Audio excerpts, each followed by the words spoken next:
Coucou Carmen. Bien. Aujourd'hui, on va parler de la réflexologie auriculaire. Je sais que moi, c'est une pratique, quand tu m'en as parlé, qui me, qui me parlait pas plus que ça. Je me suis dit oui, on va masser l'oreille. Enfin, j'avais aucune idée de toute la dimension de soins que ça pouvait prendre. Et on va en parler ensemble juste après.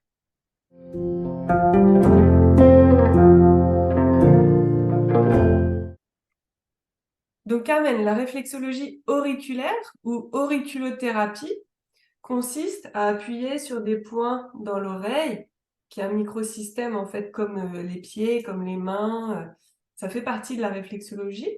Et j'avais envie de te demander voilà, en quoi ça consistait précisément et quels étaient les domaines de prédilection de cette pratique-là, la réflexologie auriculaire. Qu'est-ce qu'on peut attendre de ce soin-là?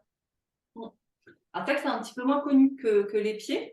Mais ouais, l'oreille est également un microsystème. On va avoir donc une projection, ça nous fait un petit peu comme une sorte de fœtus inversé avec la tête en bas. Donc, même principe, on a l'ensemble du corps qui va être représenté dans l'oreille.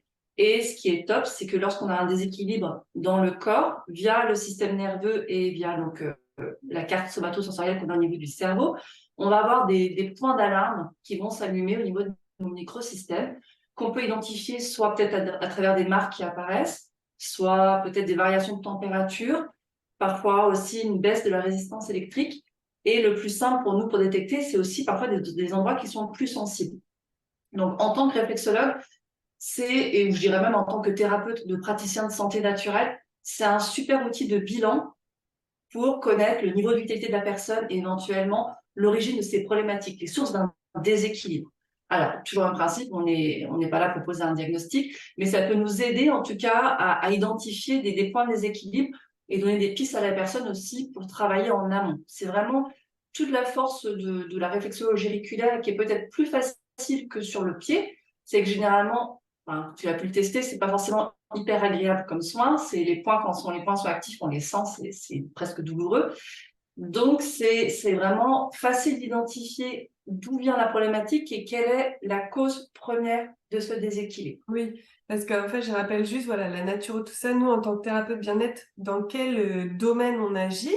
Le médecin, lui, va diagnostiquer un symptôme. Son but, c'est de savoir qu'est-ce que la personne a et de proposer une solution à ce symptôme. Nous, en tant que thérapeute bien-être santé naturelle, on va aller chercher la source des problématiques, que ce soit la naturopathie, la réflexologie ou l'acupression, enfin, on va vraiment essayer de trouver qu'est-ce qui, dans le quotidien de la personne, nourrit ces maux. Et on va soutenir le corps pour l'aider à évacuer ce qui lui fait du mal. Et ça va agir sur l'ensemble de ces symptômes. Pour nous, les symptômes, c'est que des, des indices. On va pas faire de l'asymptomatique. Le but, ça va pas être de traiter une maladie. Ça va être de envisager la personne de manière globale et de soutenir l'ensemble de son corps par plein de techniques différentes et par plein de soutiens différents. Là, je pense à la réflexologie, par exemple, tu disais, en auriculothérapie, parfois, il faut pas stimuler la zone douloureuse. Par exemple, tu prenais l'exemple, je sais pas, de névralgie tout à l'heure. Euh, le but, c'est pas de stimuler absolument le symptôme qui est très présent, mais d'aller soutenir tout ce qui est relié à ce symptôme en termes de système et qui va en fait vraiment augmenter le bien-être et la vitalité de la personne de manière globale. Je veux que les gens comprennent en fait notre rôle et notre positionnement par rapport à la médecine et c'est vraiment différent et c'est soutenant. Oui, c'est vrai qu'il y a vraiment un rôle support à travers booster la vitalité. Au niveau de la réflexologie auriculaire, on a remarqué quand même que c'est très aidant pour aller quand même soulager pour des vertus antalgiques. Donc, ça permet quand même aussi de mieux gérer parfois des douleurs. C'est vraiment, il y a vraiment une action là un peu symptomatique quand même, mais c'est vrai que ça, voilà, ça permet de mieux gérer ces douleurs. C'est intéressant aussi, bien sûr, pour soutenir les différents organes, pour la vitalité. Peut-être que l'utilisation la plus connue, ça commence à rentrer beaucoup dans le parcours médical, là, du coup, en addiction, hein, pour arrêter le tabac, pour essayer de, parfois, lorsqu'il y a des problématiques alimentaires, de réguler les pulsions alimentaires. Donc, c'est vrai qu'en addictologie, c'est des protocoles qui rentrent de plus en plus en compte. On a des très bons résultats. Je crois que sur les stats qu'il y a pu avoir au niveau du tabac, c'était autour de 65% de retours positifs, hein, d'arrêt au bout de 6 mois ou 1 an. Donc, c'était quand même intéressant en soutien, bah, bien sûr, après, des choses à mettre en place dans sa vie quotidienne, ben, voilà, d'hygiène de vie, tout simplement. Mais sur ça, c'est très intéressant aussi pour la régulation du stress.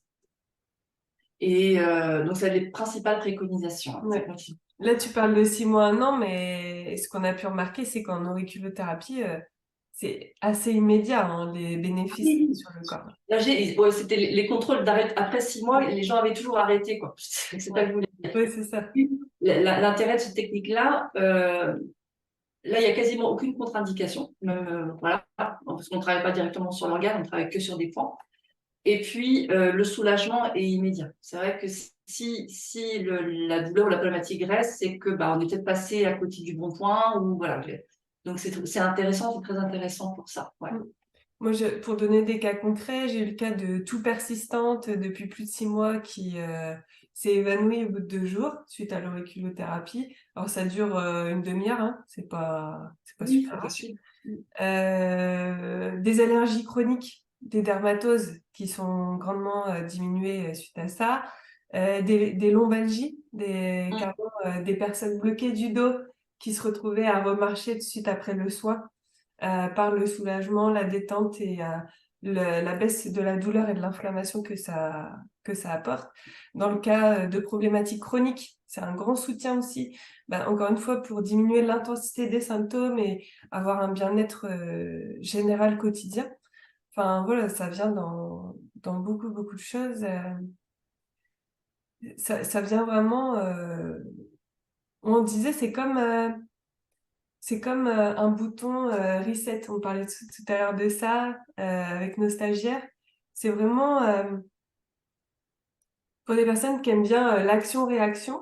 Tu vois, c'est une pratique qui permet, les pieds, c'est un instant bien-être et tout ça. Là, on peut pas dire que ce soit un instant bien-être. C'est plutôt action-réaction. Ça fait mal, le corps répond, hop, et ça gère directement la problématique. Voilà. En sachant que donc on a toujours on travaille, c'est vrai que là ce qu'on a à cœur à partager avec nos stagiaires, c'est plutôt la réflexologie auriculaire chinoise, donc avec des notions aussi de 5 éléments, un peu voilà, la philosophie qu'il y a derrière ça, et ce qui permet aussi parfois d'aborder éventuellement d'ouvrir la porte à des causes de l'ordre psycho-émotionnel aussi sur des problématiques. Hein, je vais donner comme ça l'exemple une fois d'une personne qui était venue me voir pour des problématiques d'audition. Et lorsqu'en faisant le bilan, c'est vrai que c'était les reins qui étaient actifs, ce qui n'était pas forcément intuitif pour la personne, mais avec l'énergétique chinoise, on sait que les reins sont en lien avec l'audition et l'oreille. Donc, c'est vrai que pour des problématiques d'oreille, on va travailler à soutenir les reins. Et cette personne-là vivait une période de vie qui était très stressante. Et il y avait beaucoup de peur et d'angoisse qui étaient ressorties. Et on sait aussi que c'est l'émotion, donc chaque organe, chaque méridien est associé à une émotion principale. Et donc, pour l'élément eau qui est régi par les reins, c'est la peur et l'angoisse. Donc, en travaillant à soutenir les reins de manière globale, avec différents protocoles, on a pu aider à soutenir aussi cette problématique plus symptomatique au niveau de l'oreille. Mm. Donc, ça permet aussi là d'avoir quand même toujours, mais dans tous les techniques réflexes, cette vision toujours globale de la personne, symptomatique, plus d'hygiène de vie métabolique et aussi l'accompagner dans des périodes de vie sur la dimension plus émotionnelle. Mais c'est ça, ce qui est super intéressant, c'est que c'est des outils qui considèrent un petit peu toutes mes croyances, c'est-à-dire que le corps parle, le corps exprime des choses d'origine parfois émotionnelle ou même transgénérationnelle. Tu vois, des fois on hérite aussi de certaines choses. Le corps parle et le fait de le soutenir par ces outils, ces techniques-là, ça permet de libérer et de guérir des choses au-delà du corps. Tu vois ce que je veux dire? Oui, ça permet parfois, même si parfois c'est même pas conscientisé, ça permet de libérer certaines choses. C'est vrai qu'il y a vraiment un travail, un binôme entre corps et esprit. L'un soutient l'autre pour parfois aider le corps, via le corps, à prendre des prises de conscience, retrouver aussi de l'énergie, parfois aussi pour du coup prendre action dans sa vie. C'est parfois le petit coup de pouce dont on avait besoin pour retrouver de la vitalité et entreprendre des actions concrètement, là, typiquement pour agir sur la cause de son mal-être actuel. Ouais. C'est clair, et tu parlais des reins, clairement les reins, quand on les stimule, ça agit sur l'eau, sur la vitalité, sur la force, la gestion des peurs et de l'anxiété. Quand on est en Ouais. transition de vie, c'est super intéressant de venir les chouchouter pour vraiment aller sereinement vers une autre phase de sa vie, quoi. C'est ça. Réécrire Ouais, c'est vraiment l'histoire, tu parlais de réécrire. C'est une page blanche aussi, les reins. c'est vraiment ça. Ouais. Les reins, c'est un peu notre ADN, notre épigénétique. Il y a un moment, c'est notre réservoir d'énergie, énergie innée qu'on a héritée, celle qu'on a construite ou un peu détériorée en fonction de notre parcours de vie. C'est ce qui nous raccroche aussi à notre imaginaire, à ce qu'on veut créer, peut-être un nouveau cycle, ce qu'on veut amorcer, ce qu'on veut, voilà, comment on veut évoluer, ce qu'on veut être prochainement. Et donc, d'avoir cette confiance en la vie, en soi, en son potentiel, pour oser l'exprimer. Et donc, c'est toute la magie des 5 éléments, c'est des outils, moi, je trouve, de connaissance de soi, déjà. À travers son corps, on apprend parfois à mieux se connaître, à être plus à l'écoute.